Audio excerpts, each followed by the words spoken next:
अल्लाहु अकबर, सुबह हुई, फजर की नमाज हुई, नमाज फजर अदा करे, अली अकबर अजान दिए करबला में और इमाम हुसैन नमाज पढ़ाए, सारे लोग इमाम हुसैन के पीछे नमाज अदा करे। नमाज ख़त्म होते ही फजर के बाद घोड़े पर बैठकर इमाम हुसैन यजीदियों के सामने आए, बोले लोगों मैं ये आखिरी बार आपके सामने एक पैगाम देने के लिए आया हूँ।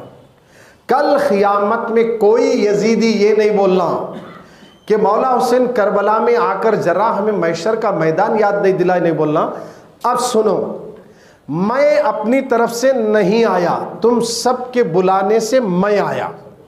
सुनिए, और तुम जानते हो मैं कौन हूं, मैं उन्हीं का नवासा हूं जिनका तुम कलमा पढ़ते हो। जानते हो मैं कौन हूं, मैं उस नबी की बेटी का बेटा हूं जिसको मेरे नबी ने कहा कि मेरी बेटी फातिमा मेरा जिगर का टुकड़ा है। जानते हो मैं किसका बेटा हूं, मौला अली का बेटा हूं जिसको मेरे नबी ने कहा मैं जिसका मौला हूं अली भी उसके मौला है, और जिसने अली का चेहरा देखना भी इबादत है उन्हीं का मैं बेटा हूं। लोगों तुम गफलत में हो, तुम गफलत के पर्दे दिल से निकालो और मुझे पहचानो। दौलत के खातिर, हिरिस के खातिर, दुनिया की लालच के खातिर तुम मेरे खून के प्यासे बने हो। फिर याद रखना, मैदान महशर में ये शिकायत नहीं करना, अभी भी वक्त है, अभी भी वक्त है। ये तकरीर जारी थी, ये तकरीर चल रही थी, 22,000 का मजमा, पब्लिक फुल है। तवज्जो चाह रहा हूं, तकरीर कौन कर रहे हैं, इमाम हुसैन कर रहे हैं। लोगों समझो, मुझे पहचानो, यजीद के फेवर को छोड़कर मेरी तरफ आओ बोल रहे। अब इधर से स्पीच करने वाले कौन है, इमाम हुसैन। उधर सुनने वाले कौन है, यजीदी लोग जो नाम निहाद मुसलमान हैं। तवज्जो चाह रहा हूं, तवज्जो चाह रहा हूं, यजीदी लोग हैं, इधर इमाम हुसैन तकरीर कर रहे हैं। तकरीर करते करते मैं आपको यहाँ कुछ नुक्ते बता रहा हूँ, क्योंकि करबला का मैदान तो सब खींचते बोलते चले जाते हैं, इसको समझाकर आज हम क्या कर रहे हैं ये भी हम जानना ज़रूरी है। मौला हुसैन की ज़ुबान में तासीर नहीं है क्या 22,000 लोगों के सामने बयान करने के बाद बदले कहीं को नहीं? एक पॉइंट भाई, हर जुम्मा में पुकार ले रहे, एक भी नहीं सुधर रहा। नहीं सुधरना है यजीदियों की पहचान है, सुधरना हुसैनियों की पहचान है। हम क्या कर सकते? मौला हुसैन भी पैगाम देना था, दिए, पैगाम देना था, दिए, मगर इमाम हुसैन पैगाम पहुंचाना था, पहुंचा दिए। क़यामत का मैदान याद दिलाना था, दिला दिए। आगे सुनिए, अब सुनिए, जब तकरीर करे तो उतने मजमे में सिर्फ हज़रत हूर के दिल में खौफ पैदा हुआ। क्या हुआ? खौफ पैदा हुआ। जैसे खौफ पैदा हुआ पसीना निकलने लगा, तो उनके आजू बाजू जो इब्ने साद और दूसरे लोग ठहरे थे ना यजीदी, उन्होंने हूर को देखकर बोले, ओ क्या बात है, पसीना निकल रहा? हालांकि तुम्हारी ताकत के डंके बज रहे हैं, तुम जिस मैदान में जाते हो वहाँ कईयों की लाशें डालकर हमेशा जीत कर आए, यहाँ क्यों तुम्हें पसीना निकल रहा और क्यों कांप रहे हो? तो हूर क्या बोले, एक तरफ जहन्नम के आग के शोले हैं और उस तरफ जन्नत की बहारें और जन्नत की ठंडी हवाएं। मुझे खौफ है कि कहीं मुझसे ऐसी गलती सरजद ना हो जाए। मैं कहाँ खड़ा हूँ, किसके जगह खड़ा हूँ? ऐ अमर बिन साद, इसमें तेरी क्या राय है? तू भी चल मेरे साथ मौला हुसैन की तरफ। उसने कहा, देखो तुम गलती कर रहे हो, यहाँ दौलत है, यहाँ तख्त है, ताज है, कुर्सियाँ हैं, खजाने हैं, उधर कुछ भी नहीं है।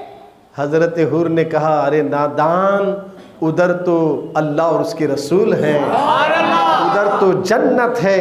ये कहकर आपने अपने घोड़े में जो बैठे थे एड़ी को जोर लगाया तो घोड़ा यजीदियों से निकलकर हुसैन की तरफ चला।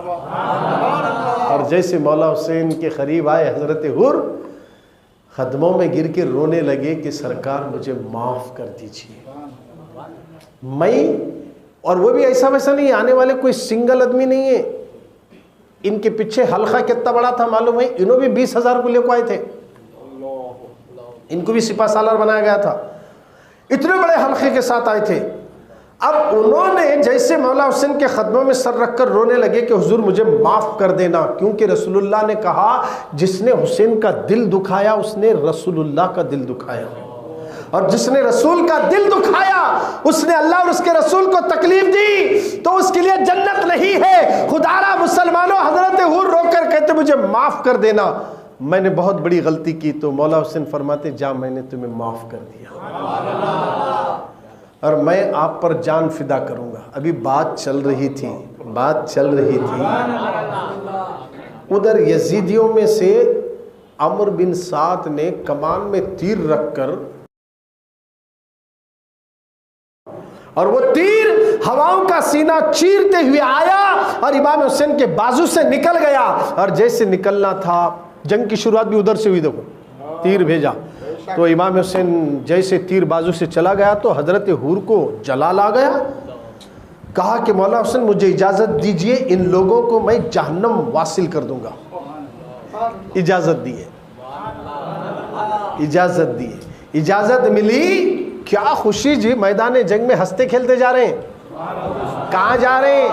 माल कमाने नहीं, जान गंवाने, जमीन जायदाद प्रॉपर्टी कब्जा करने नहीं, अपनी जान लुटाने के लिए। मामूली बात नहीं है, गए तो वापस आने की गारंटी नहीं है। 22,000 पब्लिक किधर, उतनी बड़ी जनता, उतनी बड़ी फौज वहां ठहरी है। एक आदमी 22,000 में क्या माना रखता है? मगर हजरत हुर ने मौला हुसैन की मोहब्बत का नशा क्या चढ़ा, खुदा की इज्जत की कसम। जैसे ही मैदान में उतरे, अमर बिन साद ने एक शख्स को भेजा।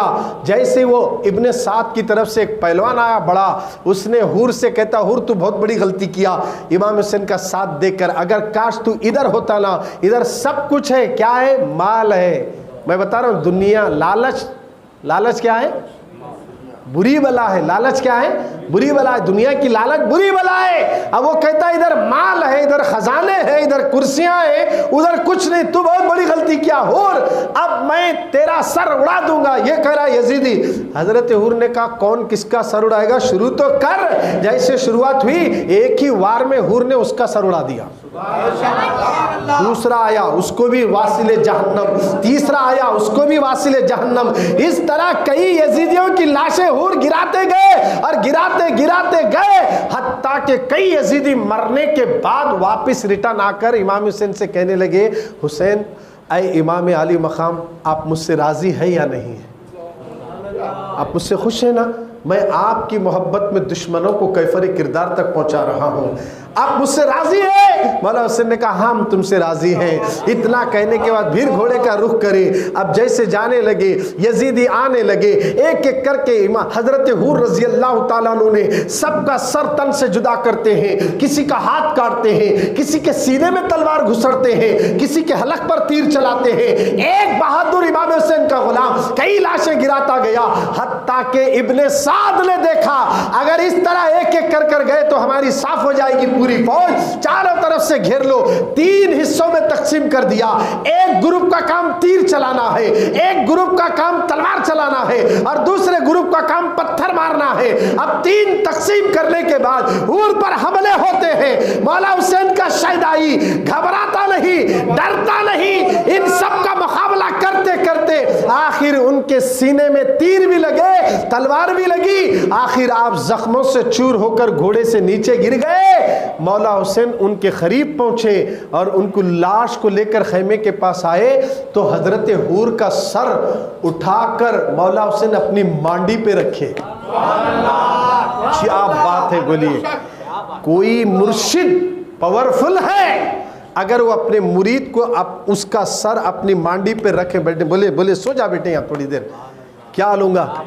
अगर वही गौसे आजम बोले कि आजा मेरी मांडी पे सर रख, गरीब नवाज बोले मेरी मांडी पे सर रख, अरे ये सब उनके पोतरे नवासे हैं। जब इनका ये आलम है तो मौला हुसैन का आलम क्या होगा।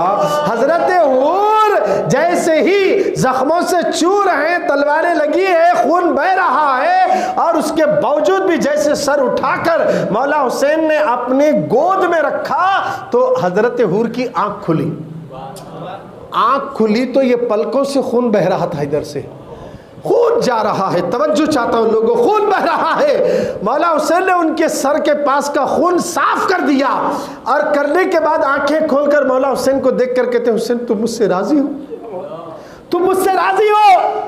मेरे हुसैन ने कहा हुर तेरा नाम ही हुर है, तेरी माँ ने तेरा नाम हूर इसलिए रखा है, हूर के माने हैं आजाद के, जा आज से तू जहन्नम से आजाद है और तू जन्नती है। ये कहकर हुसैन ने कह दिया, कलमा पढ़कर उसी वक्त मौला हुसैन के दामन में दम तोड़ देते, अल्लाह को प्यारे हो जाते। ये हजरत हूर की शहादत है। इस तरह हुजूर इमाम हुसैन के गुलाम और उनके शहदाई एक एक करके करबला के मैदान में शहीद हुए।